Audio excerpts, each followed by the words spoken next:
Welcome to McPlum, simple solutions served daily. In this video, I will show you how to make a wind vane. First, let's gather our materials. You'll need a sturdy piece of cardboard, a plastic drinking straw, and a pencil with an eraser. Don't forget your scissors, some tape, and a small pushpin. For accurate readings later, a compass will be very helpful. These simple items are all you need to get started on your project. Now, let's create the arrow that will show wind direction. From your cardboard, cut out a small triangle for the arrow's head and a larger, rectangular shape for its tail. Make a small slit, about 1/2 inch long, on each end of your straw.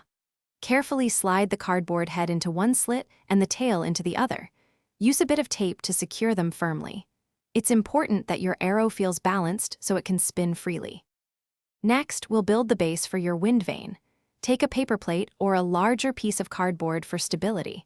Use a marker to draw lines for north, south, east, and west on the base.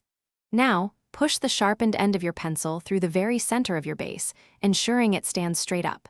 You can use a small lump of modeling clay around the pencil to help keep it upright and secure.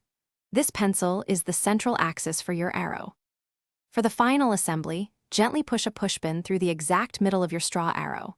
Then, carefully insert that pushpin into the eraser of the pencil on your base. Make sure the straw can spin easily without touching the pencil. Take your completed wind vane outside to an open area. Use your compass to align the north marking on your base with true north. Observe how your wind vane points, showing you the direction the wind is coming from. And for more great reads, check the description for a link to the new Kindle Paperwhite, plus other fantastic deals. Thanks for watching, stay juicy, and subscribe.